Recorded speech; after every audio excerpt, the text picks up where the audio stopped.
الجیلانی اور ان کے والد کا نام تھا میرے مرشد شیخ عبد القادر جیلانی۔ آپ کو حیرت ہوئی ہوگی کہ میں نے صابر پاک کی محفل میں غوث پاک کی منقبت کیوں پڑھی؟ اس لیے پڑھی کہ میرے مرشد حضور امام اہل سنت کہتے ہیں جو تیرا طفل ہے کامل ہے یا غوث۔ طفل کہتے بچے کو، یا غوث آپ کا بچہ کامل ہے، تو کہ شیخ عبد القادر جیلانی کے پوتے ہیں صابر پاک، تو جس ان کے گھر میں جو بچہ پیدا ہوتا ہے پہلے دن کا، لوگ ولایت کو ترستے ہیں۔ عبد القادر جیلانی کا گھر وہ گھر ہے کہ جس دن ان کے گھر میں بچہ پیدا ہوتا ہے وہ کامل پیدا ہوتا ہے۔ جو تیرا طفل ہے کامل ہے یا غوث، طفیلی کا لقب واصل ہے یا غوث، طفیلی کا لقب واصل ہے یا غوث۔ اور کیا بات کہی ہے، الوہیت ہی ایک احمد نے نہ پائی، کہ احمد نے خدا کا منصب نہیں پایا، الوہیت ہی ایک احمد نے نہ پائی، یعنی ہمارے نبی خدا نہیں ہے، اور پھر کہتے ہیں نبوت ہی سے تو عادل ہے یا غوث، اور آپ کی شان یہ ہے کہ آپ نے منصب نبوت نہیں پایا، باقی اللہ نے آپ کو سارے مراتب بتا دیا۔ کتنے مراتب بتا دیے تو آگے اس کی خود ہی تشریح کرتے، صحابیت پھر تابعیت پھر آگے قادری منزل ہے یا غوث، اور کہتے ہیں ہزاروں تابعی سے تو فضوتر، یہ طبقہ مجملاً فاضل ہے یا غوث۔ اور اتنا سب بیان کرتے ہوئے آ کر کے پھر رفض و خروج پر کیسی بجلی گرا کر کہتے ہیں کہ وہ کیا جانے گا فضل مرتضیٰ کو۔ سبحان اللہ، لوگ علی کو توڑنے نکلے ہیں، ذرا علی کے بیٹوں کی شان تو دیکھو، کہتے ہیں وہ کیا جانے گا فضل مرتضیٰ کو جو تیرے فضل سے غافل ہے یا غوث۔ جب عبد القادر جیلانی علی کا بیٹا اس شان کا مالک ہے تو اللہ نے علی کو کیا شان عطا فرمائی، علی کو کیا شان عطا کی ہوگی۔ لوگ مجھ سے کہتے ہیں علی کیا ہے، میں نے کہا کہ تجھے بتاؤں علی کیا ہے۔ آپ نے ایک محاورہ سنا ہوگا، محاورہ کہ وہ ناظم بڑا اچھا ہے، تو دوسرا کہتا ہے وہ اس کو نہیں سنا تو نے، وہ تو اس کا بھی باپ ہے۔ آپ نے نہیں سنا ایسا؟ محاورہ کہتے ہیں محاورہ۔ اسی طرح وہ مقرر بہت اچھا ہے، تو کہا وہ مقرر کو تو نے نہیں سنا، وہ تو اس کا بھی باپ ہے نا۔ یہ سنا کہ نہیں سنا؟ ہماری جماعت میں ایک مولانا تھے، ان کا نام تھا محمد حسین مدھوبنی، ان کا نام تھا محمد حسین مدھوبنی۔ ایک دوسرے مولانا تھے، ان کا نام تھا حقانی۔ تو حقانی صاحب جا جا کر ہر شہر میں فتنہ پیدا کرتے تھے، جھگڑا لگاتے تھے، تو ان کو کوئی روک نہیں پاتا تھا۔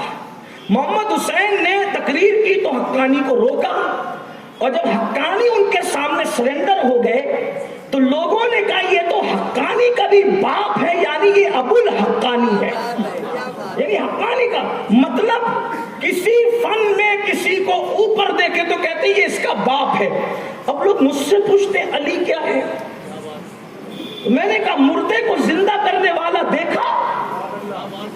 کہاں دیکھا؟ میں نے کہا کہاں دیکھا؟ کہا بغداد میں۔ میں نے کہا اس کا باپ علی ہے، علی بھی اس کا باپ۔ مردہ زندہ کرنے والا نہیں بلکہ دین کو زندہ کرنے والا دیکھا؟ کہاں دیکھا؟ میں نے کہا کہاں دیکھا؟ کہا بغداد میں۔ کہا محی الدین کے باپ کو علی کہتے ہیں۔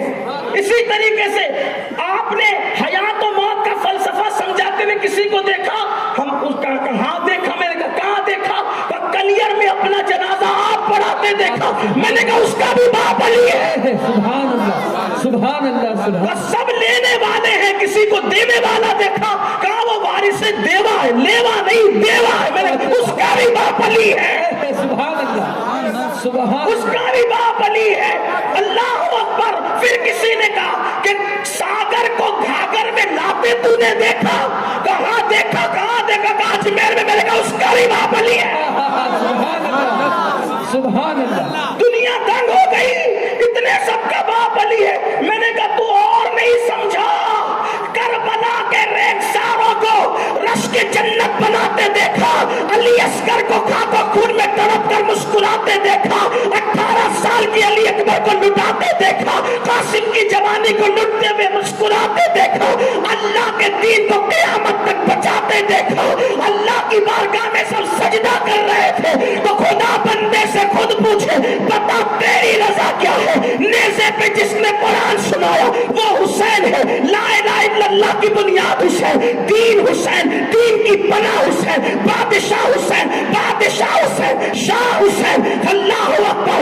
حسین اتنا بڑا کہ لوگ کہنے لگے محمد علی جوہر کہتے ہیں قتل حسین اصل میں مرگ یزید ہے، اسلام زندہ ہوتا ہے ہر کربلا کے بعد۔ حفیظ جالندری کہتے ہیں انسان کو بیدار تو ہو لینے تھے، ہر قوم پکارے گی ہمارے ہے حسین، حسین ہر قوم کے سردار، حسین ہر قوم کے قائد۔ میں نے کہا حسین تجھے سب کچھ دکھتے ہیں نا، اس کا باپ بھی علی ہے۔ نعرہ حیدری، نعرہ حیدری، سبحان اللہ سبحان اللہ۔ یہی فلسفہ بریلی کے تاجدار سمجھا رہے، وہ کیا جانے گا فضل مرتضیٰ کو سبحان اللہ، کیا جانے گا حق ہے، وہ کیا جانے گا فضل مرتضیٰ کو جو تیرے فضل سے غافل ہے یا دوست، جو تیرے فضل سے غافل ہے یا دوست۔ تو سرکار صابر پاک بات تھی علی اور احمد پر، یہ بات نکل آ گئی تو میں نے نکال دی، اس لیے کہ تقریر بچا کے رکھنا یہ فقیروں کا کام نہیں، یہ خطیبوں کا کام ہے۔ کل یہ تقریر کروں گا، یہ خطیب سوچتا ہے، فقیر نہیں سوچتا۔ فقیر سوچتا ہے کل رہیں گے تو نہیں آ جائے گی، جو رکھے گا وہ بولنے بھی لگائے گا۔ چھپا کے رکھنا فقیروں کا کام نہیں۔ بات نکلی تو نکل گئی۔ علی احمد نام کیوں ہوا؟ تو صابر پاک کی امی فاروقی اور ابا غوث پاک کی اولاد حسنی حسینی جب ماں کے شکم میں میرے صابر پاک آئے تو مولا علی خواب میں آئے، فرمایا بیٹی تیرے شکم میں جو بچہ ہے اس کا نام میرے نام پہ علی رکھنا۔ بول رکھے گی؟ جی سرکار، آپ کی بہو ہوں، خاندان کی آپ کی ہوں نا، فاروقی بیٹی ہوں لیکن بہو تو علی کی ہوں، رکھوں گی آپ کا نام علی رکھوں گی۔ کچھ دن گزرے، حضور خواب میں آئے، فرمایا بیٹی تیرے شکم میں جو بچہ ہے جب وہ پیدا ہو تو اس کا نام میرے نام پہ احمد رکھنا۔ علی کہتے ہیں میرے نام پہ نام رکھنا اور حضور کہتے ہیں میرے نام پہ احمد رکھنا۔ اس طرح آپ کی امی نے دونوں کا نام ملا کر آپ کا نام رکھا علی احمد۔ اچھا احمد علی بھی تو رکھ سکتے تھے، احمد علی احمد کیا؟ علی احمد اس لیے کہ حضور نے پہلے علی کو بھیجا تھا، حضور نے پہلے علی کو بھیجا تھا کہ تم اپنی نسبت پیش کرو، اور بعد میں پھر حضور علیہ السلام تشریف لائے تو علی احمد نام رکھا۔ قربان جو علی بھی ہو اور احمد بھی ہو، اور پھر ہندوستان میں سلسلہ چشتیہ اور سلسلہ قادریہ کا سنگم ہو، پہلی مرتبہ چشتیت اور قادریت جہاں آ کر ملتی ہے اس کو علی احمد صابر کلیر کہتے ہیں۔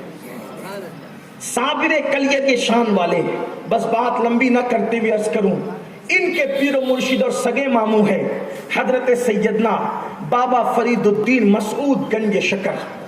بابا فرید کے بہت خلفاء ہوئے، آپ نے بہتوں کو خلافتیں دی، لیکن دو خلفاء آپ کے زیادہ مشہور ہوئے۔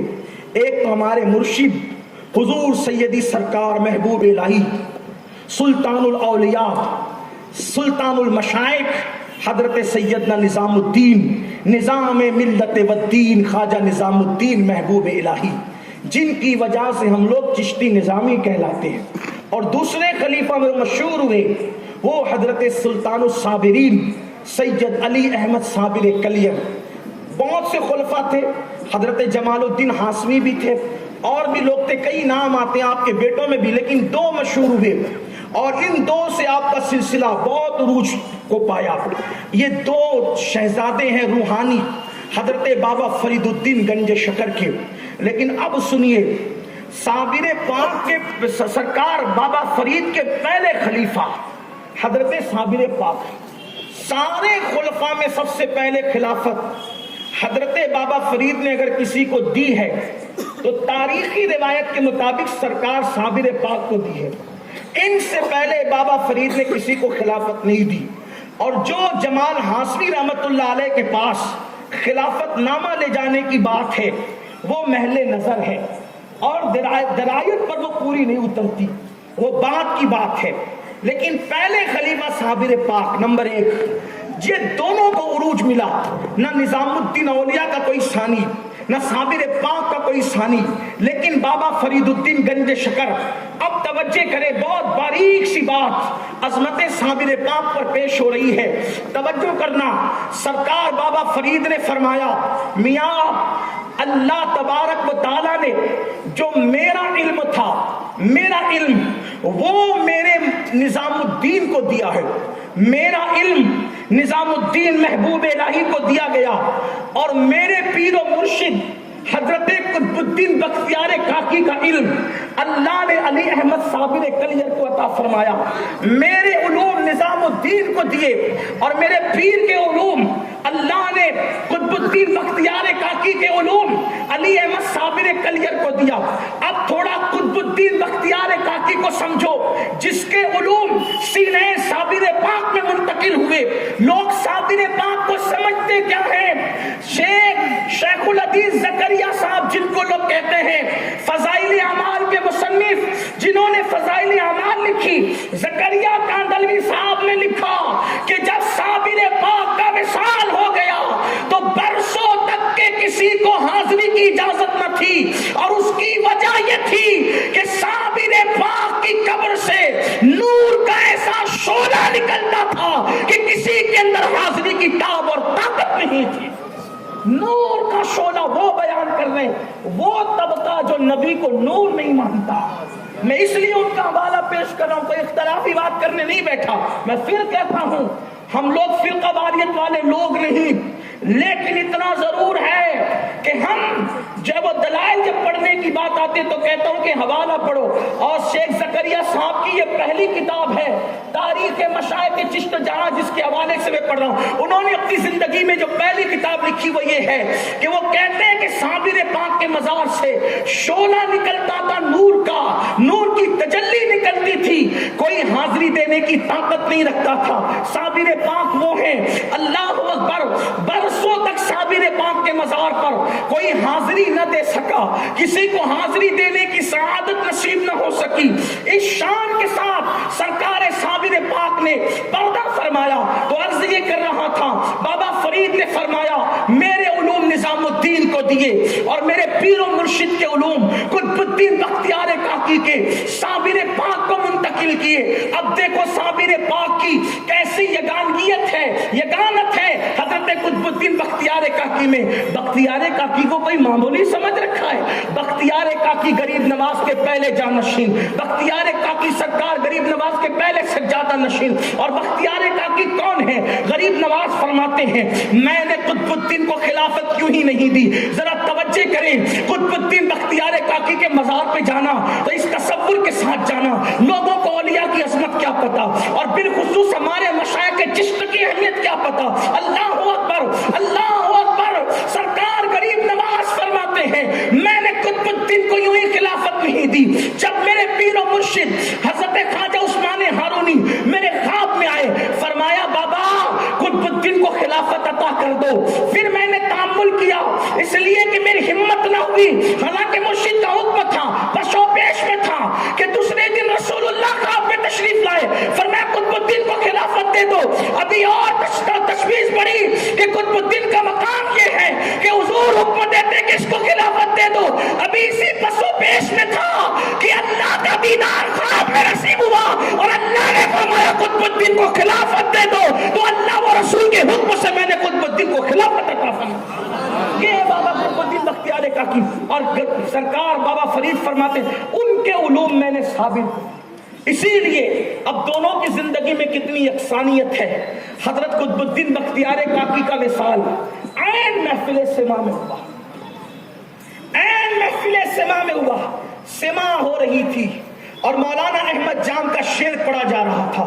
کشتگان کھنجر تسلیم راہ، ہر سماز غیب جانے